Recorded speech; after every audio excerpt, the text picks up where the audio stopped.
everybody, my name is TJ Manseco and I'm here for a pretty awesome unboxing. I've been wanting to build these types of kits for a while.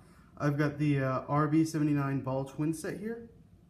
This comes with what's right here, the ball with the main weapons, and then the ball with the, I think that's a heavy cannon, but I'm not 100% sure. I picked this up from a new hobby shop that opened recently, pretty close to my house, relatively. We've got some pretty awesome cover art. I do have to say one of my favorite things about this is all the destroyed Zaku parts kind of floating everywhere, that making that last battle look a little bit different than what it actually was, which was a pretty big struggle for both sides. So it's got both of these two gun parts, a display stand which can plug into an action base, if I understand correctly. It's 114 in the HGUC line. Just some action shots of these guys. So let's get into the kit. So we've got a pretty simple, some painted up stuff, saying to display it with the GM. So it's got them on the action bases there. Some paint guides, but from what I understand, you don't need a ton of paint for this. Again, these, let's see, it's got the double cannon and 180 millimeter recoilless cannon, which that's a pretty big gun. So let's get into this. We've got 2 of 3 runners, so we've got 6 runners total.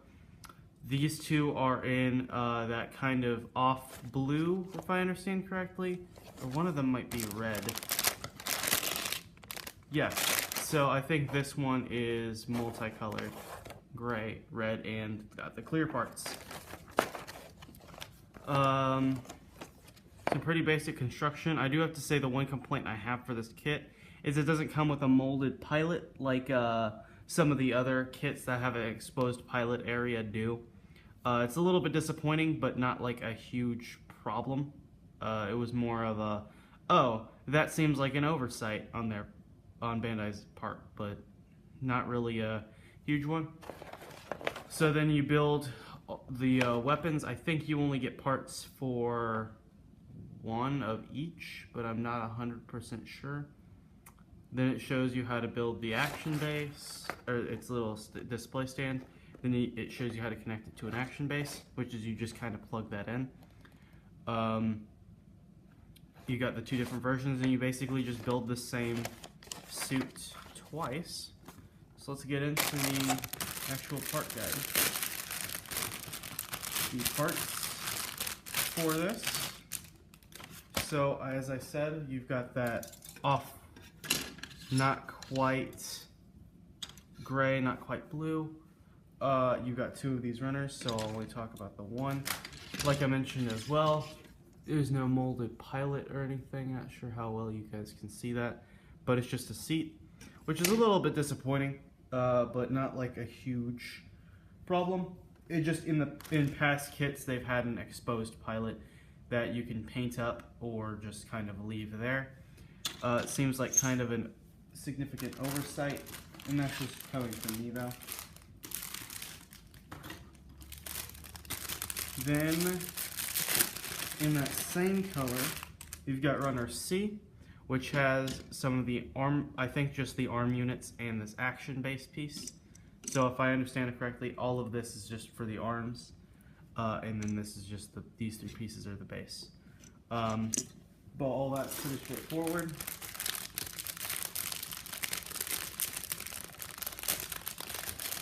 Now we'll get into the colored runners, which I believe this is runner A. Yes. So I'll only talk about the one, but it looks like on each of these it has the molded parts for both the large cannon and the small cannon. Although it's hard to tell. I think you only get the parts. No, it looks like you get the parts for 2 of each type of cannon. Because I think all of this is for each side of the twins cannon. So that's interesting. The way they've laid this runner out is kind of interesting. All of these red and this red is all the same shade, but it's separated. I think just the way they gated this off is kind of weird. You've got its main weaponry here and some of the internal mechanism stuff.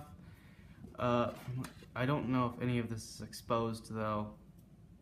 I'll have to double check, but I don't think any of it's exposed. Then you've got some clear parts. It's not quite green, it's more of a yellowish, but I like that color, so I'm not super upset with that. It's a really cool design. I love the balls. I actually have the P Bandai versions of the MS Igloo and the 08 The Mess team on their way, so I'll probably do a separate unboxing, though I don't know if they'll warrant their own individual, unique time-lapse or anything like that. However, I do think that I will have a review video with just the differences between those kits. I know there's some significant differences on the 08 The Mess teams, the way it's built, because it's got some extra parts that these do not have, and I think that's why these are gated off kind of weird, but I'm not 100% sure on that. So I guess I'll just find out when that arrives.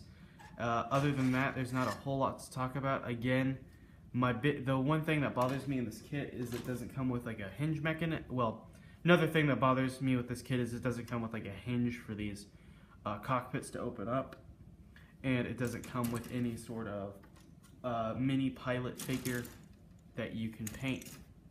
A lot of HGUC kits actually do include that, a surprising number actually, and the fact that this fairly popular design, like I love the ball, I know a lot of people who like the idea behind the ball and the design of it, that this is a fairly popular design, and it's surprising that they overlooked kind of a unique aspect of this, the exposed pilot, being one of the few kits with that would probably get a mass widespread views on release. I think the only things you'll need to paint, from what I understand, are just the cameras on the twin gun. As in this sheet, it shows both of those with green on them. However, nothing on this kit it doesn't include any stickers, which is really cool. And I'm excited to see how out of the box this kit looks. So I'll dive right into it, and thanks for watching.